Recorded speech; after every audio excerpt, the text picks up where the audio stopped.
and all rational thinking goes out the window. So the information age, which we like to talk about, is really kind of dead because it's been hijacked by the amygdala in people's brains. So when you want to have a rational conversation with someone who is emotional, you're in two different worlds, speaking two different languages, and you're going to have a hard time. That's why our country's, is the way it is. I mean, people are responding to their emotions, not facts. Are you ready to live the life you deserve? Do you want to feel vibrantly healthy and reach your optimal weight without dieting while being kind to animals and the planet? Then you're in the right place at the right time. Welcome to Plant-Based Eating for Health with your host, certified plant-based nutritionist, Kathleen Gage. Yeah, I've been plant-based for over 2 years. I've been vegetarian before, but got my blood pressure checked and it was sky high, and I said, and actually I was doing keto, and which is beyond dumb. It's reverse vegan, but I'm one of those people. I'm a fact-based person. If I see something not working, I'm like, I do a 180. I don't get emotional. I just say, that's it. And I listened to Dr. Greger, and he said, don't do keto, go plant-based. And I did. And he's kind of my hero, and blood pressure dropped like a rock. And I was 65 in May, and I'm running up the stairs, and I'm at my weight I should be at, and I have a lot of energy. And you look great. But actually, I went on a 5-mile run this morning, and in spite of all the isolation stuff, and they're saying go out and exercise by yourself. And I usually do because I picked up the sport of running a few years ago. And I have to tell you, since going plant-based, that's been a game changer for me. I've been plant-based for a little over a year and a half. So we're about same time on that too. With what you do, tell me, give me some of your background, and then I know you've got a podcast show, so let's talk about that too. Okay, my background, I'm a graphic designer. I've been doing graphic design for over 40 years. I've worked for a lot of corporations. I worked for New York Times as an art director for 10 years. I've worked for the Get Motivated seminar for 25 years. They used to put on those massive motivational seminars with Zig Ziglar and the presidents and all those famous people. I did all the graphic design for that. And for the last 15 years, I pretty much have been working from home, my own business, and I have dozens of clients, some all over the world. And God just blesses my business, and I'm not complaining. And yeah, life is good. Awesome. And give us your podcast show name. Yeah, it's Stress-Free You. Stress-Free You. Yep. Okay, and I'll be putting all that in the show notes. And just so people know, we kind of just hopped on Zoom and started a conversation and decided to record this. And this is episode 6 of my new podcast show, which is Plant-Based Eating for Health. And in order for somebody to be on my show, they have to be 100% plant-based. And which I am. Yep. And yeah, I'm I love passionate that about it too. Well, I had somebody recently who has a pretty big podcast show, and he's about 80%. He said, and he goes, I think you're being too rigid. He goes, you're going to narrow the market too much. And I said, and why? And he goes, I think you should have people that are 80 to maybe 90%. And I said, well, I'm glad you do, and you can start your own show. This is 100% plant-based. I also have a Facebook group where I had a woman recently who was really upset that I talk about meat the way that I do, which is don't eat it. And she said, I think you're being too rigid. And it's so interesting, and Rich, I'd love to get your take on it about when people have a clear vision of where they're going and how other people will give their opinion. And what's your take on when somebody really has a clear idea of where they're going and this is the message they want to bring to market? How do you address the issue of people saying, oh, you're wrong, you should do it this way? I think it comes back to one of the themes of the podcast I'm doing, which is about stress.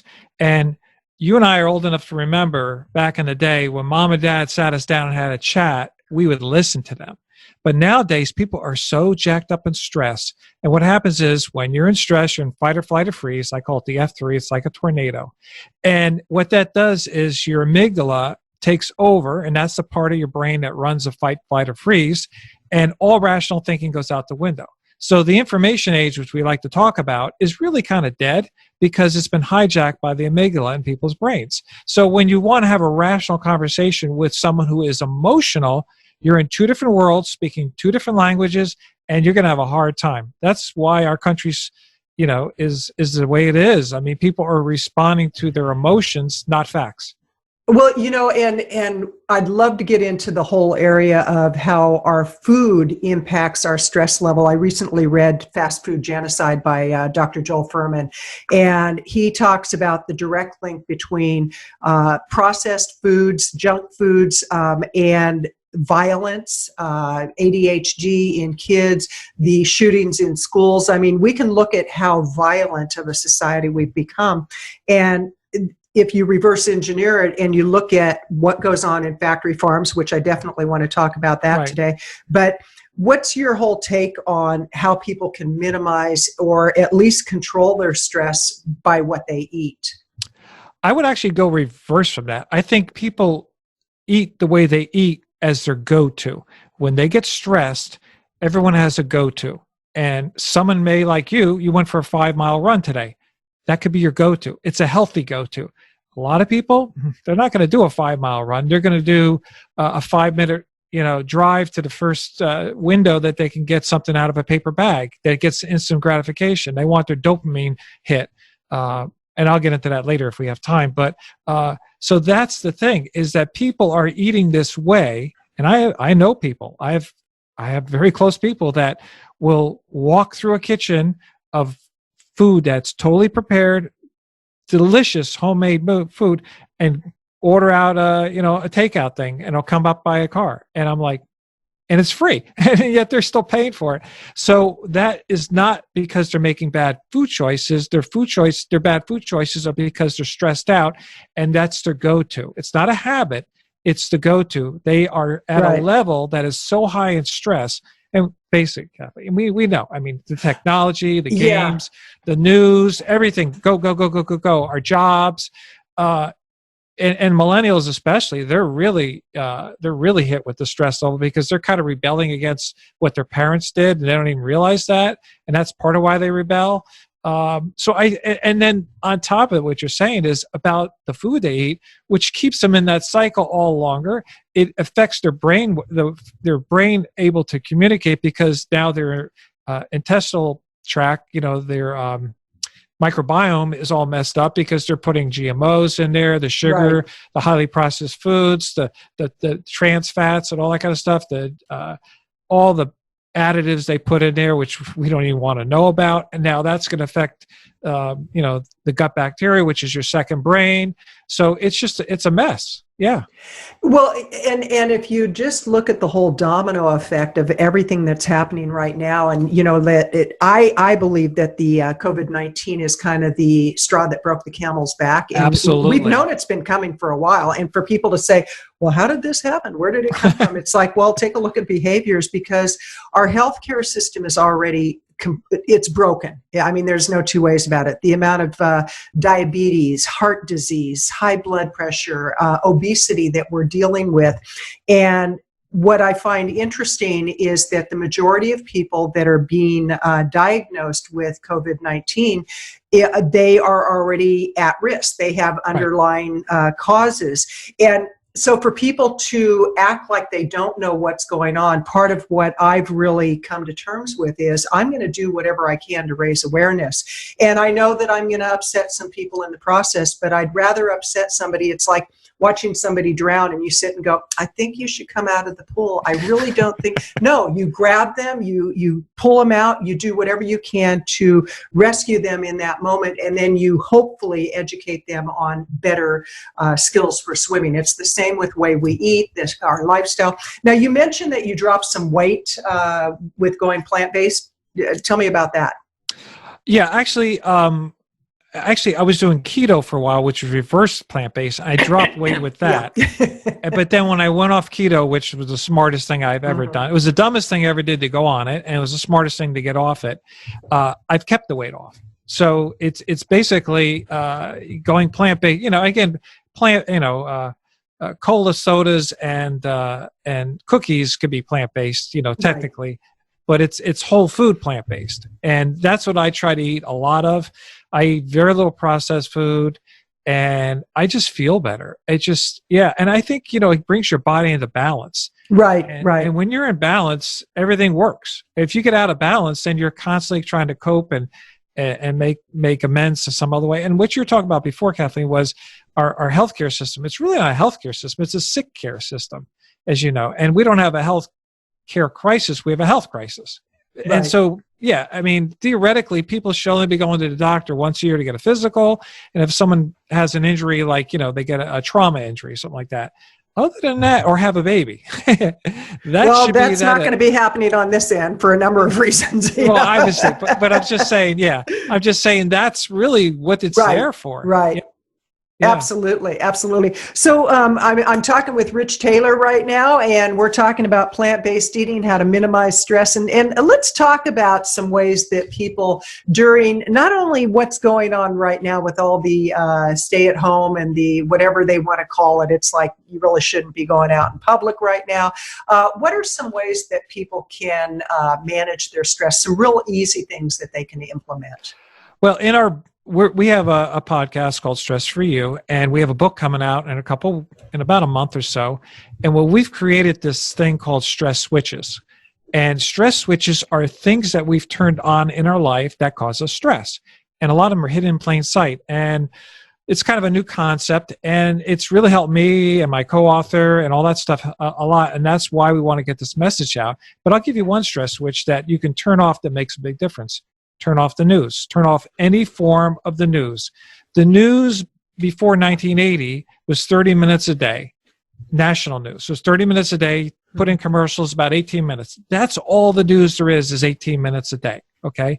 So now it's 24 hours. So they have to find a way to have people yelling and screaming at each other. They have all these experts that come on. If we have all these experts, why do we have all these problems? That's what I want to know, And so, turn off the news. I mean, you really don't need to know how many more cases there are and stuff like that.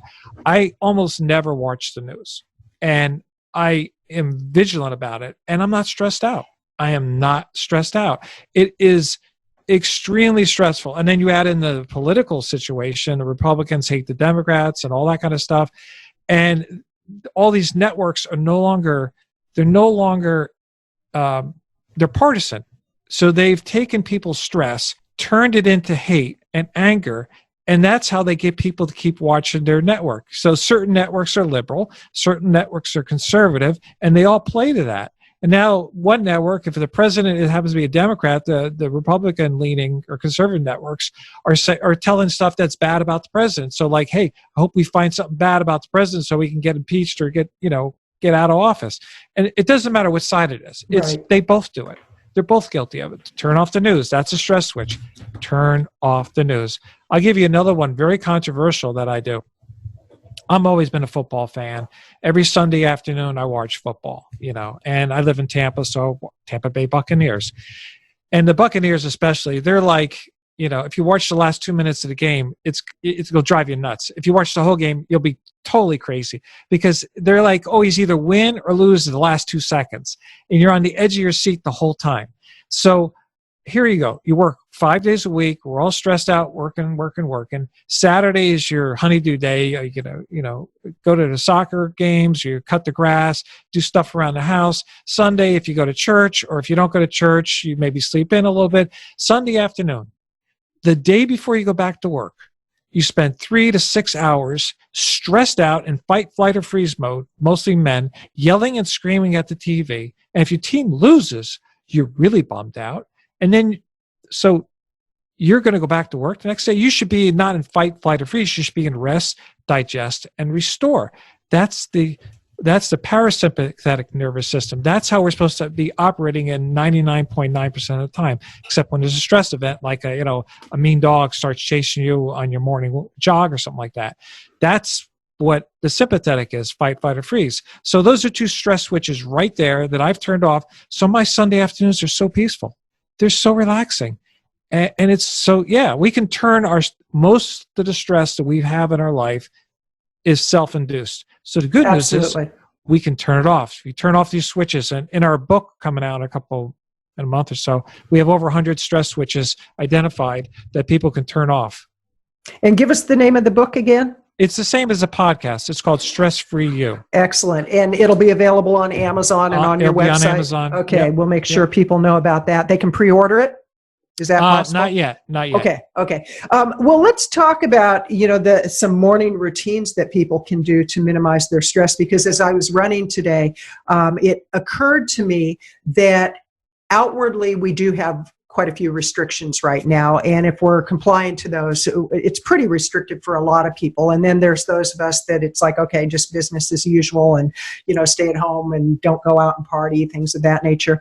But it occurred to me that outwardly we've got the restrictions, inwardly we've got the control. And Right. so for me, I have a morning routine that I follow that includes meditation, it includes journaling, it includes reading something inspirational, some yoga. So what would you recommend to people with their stress-free you strategy that they could do to really start their day in a way that they're not going to be stressed? Well, great point. And I like what you're doing. You're doing a great thing, and obviously it shows. Thank you. Another one of our stress stretches, we call it Seventh Haven, and that means from 7 p.m. at night to 7 a.m. in the morning, you don't look at any work emails. It's just that 12. I mean, you can do more, but we're saying at least 12 hours where you're just. I mean, think about it. You're looking at an email right before you go to bed, and maybe the boss is yelling at you or something like that over an email. Are you going to have a good night's sleep? No, you're going to be stressed up. You may not even get the good night's sleep at all. So block it out for 12 hours. And in the morning, a lot of people wake up, they look at their phone, they check their work email, and they're immediately back in fight, flight, or freeze. Okay. Cortisol is running through their body, adrenaline, and it's just not good. It's not good. So give yourself that break. Another thing is, I'm the same as you. When I wake up in the morning, I don't hop out of bed. I love laying in bed between waking up and getting out, because my brain is just, it's like restarted. It had a good period of just relaxation. I don't want to ruin that. Okay. So, that feeling when you're in the shower, you're like totally relaxed and all these great creative thoughts come to you. That's how we're supposed to be all day long. That's rest, digest, and restore. That's how we're supposed to be all day long. And that's when I get when I'm in the morning, even before I get in the shower, is I just lay there and I read my Bible, or I'll pray, or if you want to meditate. That's awesome. I don't hop out of bed. And I'm self-employed as a graphic designer, and I used to like hop out of bed and be at work at my computer at 7 a.m. in the morning, go all day long. Now it's like I start at 9. I'm not in a hurry to get into it. And so, I start when I start, and I live in Florida, so I'm blessed to have great weather most of the time. Right. So I take my dog for a walk. I look at the palm trees. I look at the blue sky. I have a cup. I don't drink coffee, but I drink a fake coffee thing. I'll sit there on my porch and have a cup of coffee or fake coffee. I'm chill. I'm not stressed anymore. Well, I do need to know, what kind of dog do you have? It's a Yorkie. Oh, okay. Because I do animal rescue, and Oh. we have horses, we have chickens, a cat, 2 dogs, and all but one are rescues. One of the horses was not a rescue, but 2 of them are. And our latest addition is Yorkie mix. Actually, she came out of the Paradise Fires about a year and a half ago. So, oh, wow. Yeah. That's awesome that you do that.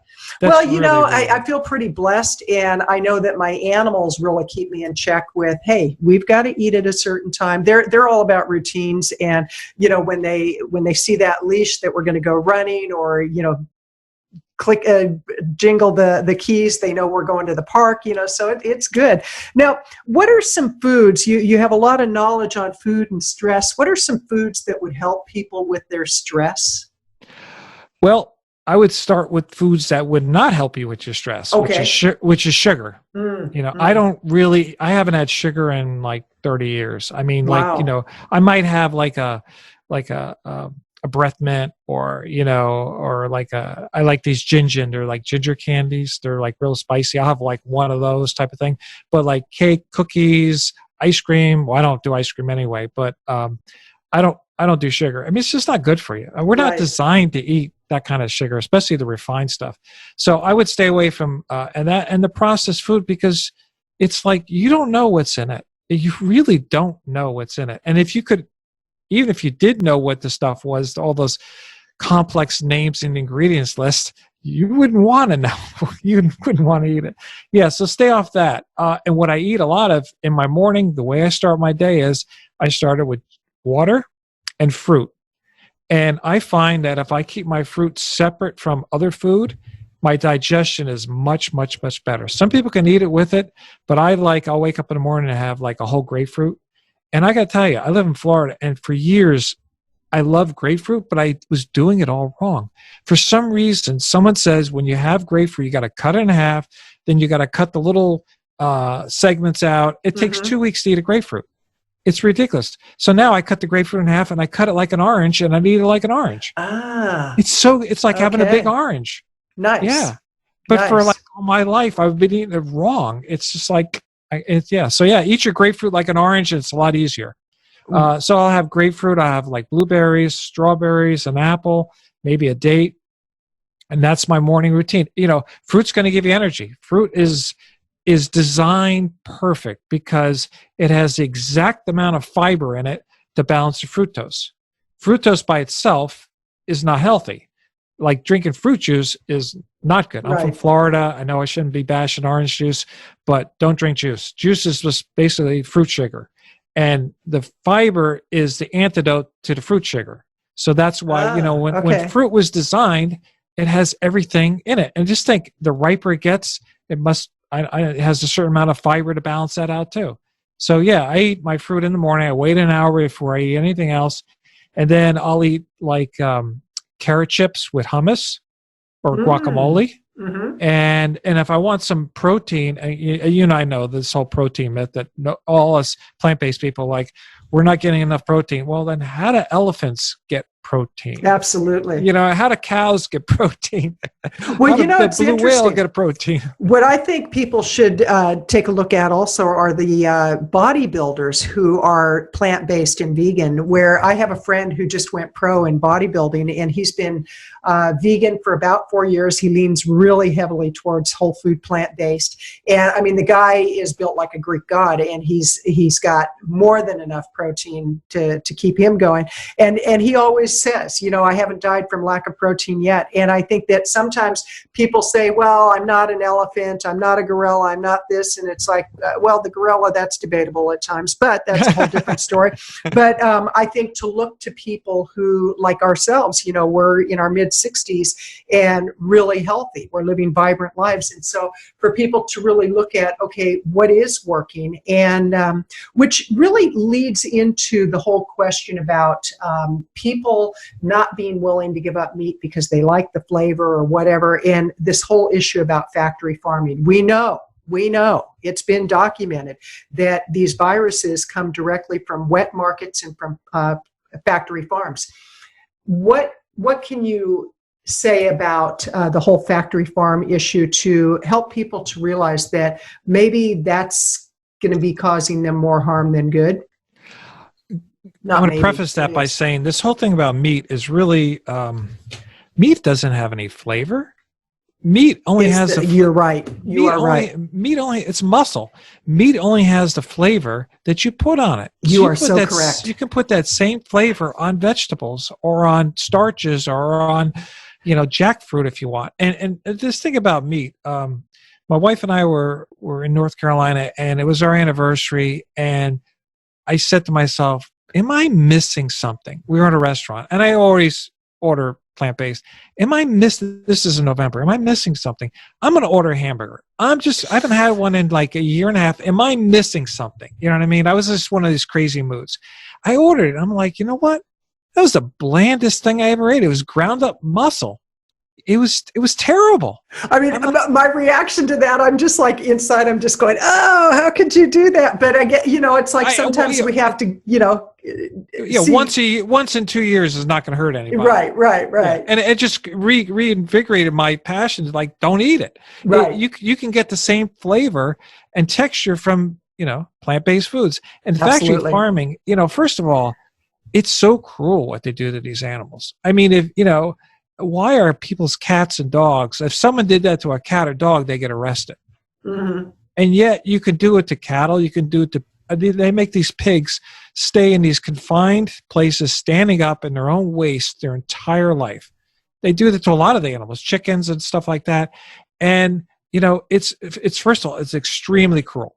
And secondly, there's a ton of disease that's in there. These chickens are dying left and right because they're not in a healthy environment. It's just a numbers thing.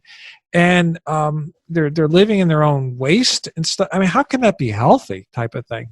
And when you get meat, the reason you have to cook meat, think about it. Why do we have to cook meat to a certain temperature? Because it's full of bacteria. Right. Isn't that something like right away that should say, I don't have to cook my sweet potato to a certain temperature to get rid of the bacteria? I have to cook it to a certain temperature so I can eat it. But even if I didn't cook it to the right temperature, it's not going to kill me. It just would be kind of tough. So yeah, it's very cruel. It uses a lot of resources, a lot of water and stuff like that. They're feeding animals grain, which they're never meant to feed. They're meant to be feeding grass and stuff like that. They're getting tons of hormones. Where they say there's more antibiotics given to animals in our country than the people. 80%. 80% of the antibiotics go to the factory farming. And it's like, okay, let's get a clue as to why people are so resistant to antibiotics. Right there, that would make me want to stop. Right. Right. And thank God I'm in my mixed 60s. I don't take any pills. I don't have any prescriptions. And I have other people my age who are like, you're not taking any pills? What's wrong with you? That's exactly what's wrong with me. I'm not like you. Nothing's wrong with me. Well, they expect you to take pills after 60 something. Well, if you notice, like you mentioned about the news and, don't watch the news, but if you notice, like during certain periods of the day, the commercials that they run, whether it be for prescription drugs, what really amuses me, and it's sad because, people aren't even aware of what's going on. And I hope maybe this will turn a light switch on. But when they have a fast food commercial and then they go right into a prescription drug. And right. Fast food commercial, prescription drug. And it's like, I would encourage people to just, if you are going to watch the news, if you are going to watch television, pay attention to the ads and notice the trends and the times that these ads are running. Interesting. Because it's interesting when people say, oh, I don't want to know about factory farming because then I won't want to eat meat. And it's like, that's the idea. Because it is very, very cruel. And for me, the more that I learn about this, I recently got my certification through Cornell University for plant-based nutrition. Oh, good. And, and I really enjoyed that. And one of the reasons I wanted to is I wanted more credibility when I speak on this topic. It's because I'm also a professional speaker. I'm a writer. I've written several books. I'm a business consultant, and I'm transitioning most of what I'm offering into the whole plant-based niche market. And I really wanted to be able to have people say, okay, she's got her certification, then there must be some truth to it, even though I know as much now as I knew back then, because I'm constantly researching. What would you say, speaking of researching, are some books that if somebody didn't know much about the plant-based lifestyle, what would be some books that you could recommend to them? Well, first I would start with movies because we know how people are this day and age, right? Reading a book is, oh my gosh, it's like so much work. I read a lot of books, but anyway, I would start with Forks Over Knives. Mm-hmm. And I think that was the one with T. Colin Campbell, which you did through Cornell University, yes. I believe. Yeah. He and his son did that one. I think that's a great one. Actually, there's so many. There's What the Health. There's plant-based, something else. You just go on YouTube and you can watch them for free. They're on Netflix. They're on Amazon. There's dozens of plant-based movies out there. And they're all very similar to each other. They all cover a lot of the same things. Right. But my wife and I have watched them all. And then after you watch the movies, then I would recommend, my hero is Dr. Michael Greger. He is the head of nutritionfacts.org. Nutritionfacts.org is a nonprofit. And what they do is they look at all the science. And he's got thousands of videos at nutritionfacts.org. They're all free. And it's all science-based. Okay, is this against this? Which is better? And all the placebo control. And he's actually very entertaining.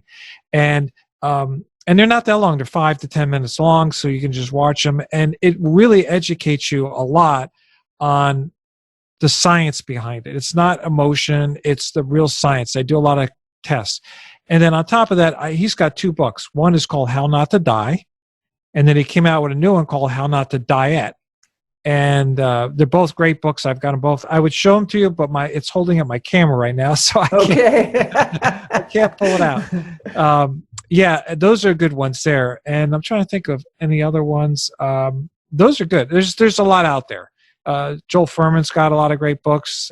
Absolutely. There's just some really, Neil Barnard's got books. T. Colin Campbell, he wrote the China Study. Yeah.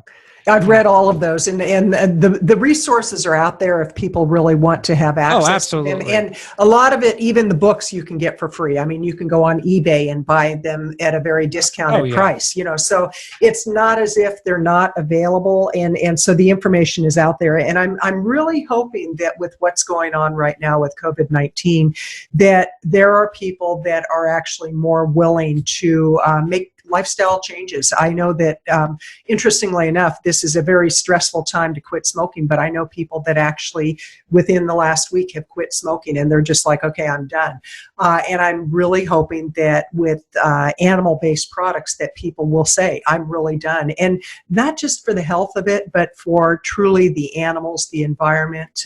They're already seeing some changes because people are not out driving around as much. So there's a lot of good things that are coming out of this situation. And I think more than ever, what you're doing, Rich, is so very important, because this is a very stressful period for a lot of people, and yet some people are getting through it with flying colors. They're not stressed because they know this too shall pass. Yeah, I mean, we're old enough. We've been through some stuff before. We've seen things. We've seen the stock market go up and down. Absolutely. We've been through, a lot of people have been through 9/11, and we've been through other things through the years. And it's just, and I wake up in the morning. I mean, I'm not trying to blow my whistle, but thank God I wake up in the morning, I'm totally relaxed. And like, how much money do you actually really need? You know what I mean? It's like the American dream is, work, get all you can all you get, and then sit on your can. I mean, that's kind of like the American dream. I've not heard that one before. I love it. Yeah. And so that's like, and we have a chapter in our book, and it's actually one of our podcasts. We have it, it's called That's It. And one of our co-hosts, Katie Rush, reads it. And it's basically, it talks about how we go rush through our whole life. And you at the end of your life, you're in your hospital room and you can't talk. Your organs are shutting down, and your life is passing before you. And you're like, that's it? It's just a blur? And I'm speaking with Rich Taylor, who is the founder of all this, and on a mission to help people reduce and get rid of their stress, or at least manage it differently. So Rich, first of all, thank you so much for just hopping on Zoom and sharing a conversation with me. That's really the way I want this podcast to roll. I just want to be able to have people who are living the plant-based lifestyle to share their insights and show people there is a great way to live, and it is one that really involves being more aware of what you're putting into your body. And so in closing, is there anything that you would like to share with people? Any tips or insights? Yeah, I would say the current eating lifestyle, the standard American diet, SAD, is really, it's two parts. It's like you and I remember smoking. I remember being in an office. I remember being on an airplane and someone sitting next to me smoking. And now, if one person lit a cigarette in a whole airplane, people would freak out now. They would literally freak out. They were like, throw them off the plane. But I remember people sitting all around me smoking on an airplane or a restaurant, or I'd be in a conference room and it was pimped out with smoke, on these long meetings and stuff. That was considered normal. Okay. Now we would be shocked if that happened. So I think we're going to get there. I think because food, unfortunately, is connected to people's go-to. So, when they're stressed, they're going to go to the ice cream. They're going to go to the quick thing to make them feel good. Unfortunately, it's a spiral. It's going to make them feel better instantly, but it's going to make them feel worse for the long run. And I think we have to do two things: lower our stress and get much more educated. And I applaud you, Kathleen, for what you're doing with getting the word out there, because we need all we can get. And I think our nation is actually getting at a crossroad. I mean, a lot of people are concerned about global warming. They say there's a tipping point. Well, I think there's a tipping point in the standard American diet too.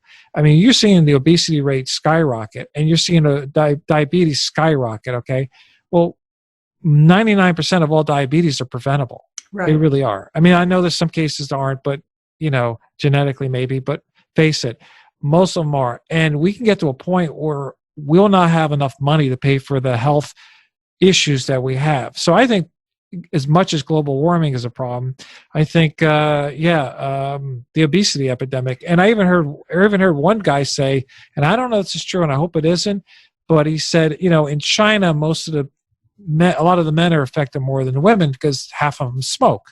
Okay, and the same in Italy. A lot of the men smoke in Italy. Why is China and Italy being so, a higher death rate? It's because they're compromised immune system, not just with diseases, because a lot of them smoke. And so, but they say in America, a lot of us don't smoke anymore. But if you're obese, that's a compromised immune system. Absolutely. So if this isn't a wake-up call, like your friends are stopping smoking, that's great. But, you first of all, turn off the news. It's not going to help you out. It's going to stress you out. Just spend time with your family. Go for a walk, get out in nature, know this isn't the end of the world, and just eat clean. I mean, and here's another thing. If you eat clean, you're going to save a lot of money. You're going to save a lot of money. In the grocery store, you're not going to go in the center aisles anymore and get all the junk. You're going to go around the outside, and you're going to be like, my cart's half full, and I paid half the price. And, processed food is very expensive, what they sell it for. You could buy a bag of sweet potatoes that's not that expensive, and it could last you 2 weeks or something like that. Absolutely. And what I would also encourage people to do is when you go to the grocery store, take a look at the people in the store and look at what's in their basket. And 9 times out of 10, what you're going to find is the obese people will have their cart filled with potato chips, cookies, donuts, and the processed foods. Right. And the people that they appear to be healthy, they've got vitality, they have a pep in their step. If you look in their cart, there's a really good chance that they have a lot of whole foods in there. I know in my case, I've had people actually look at my cart and go, like, I might go after a run, I might go to the grocery store, and they're like, well, what do you eat? And when I tell them, it's so interesting because when I start sharing, I actually had one woman the other day who was asking me about eating and, processed foods and all that. We got in a conversation because you give me an opening and I'm going to have the conversation. Right. And I started saying something about, don't eat animal products. You would have thought that I had the virus because she turned and hightailed out of there. She didn't want to have that conversation. But Rich, I really appreciate your time. I appreciate your insights. Again, Stress-Free You is the podcast show. It's the soon to be released book. And we're going to get this episode up really quickly because right now it's so essential that we get this information out there. So Rich, thank you so much. Appreciate your time. Hey, Kathleen, you're awesome. I appreciate all that you're doing and keep it going. I appreciate you. Thank you. Thank you for your commitment to an ethical life through plant-based food choices. The kind of choices that are kind to your body, the environment, and most of all, animals. Be sure to leave a review and rating of the Plant-Based Eating for Health podcast show.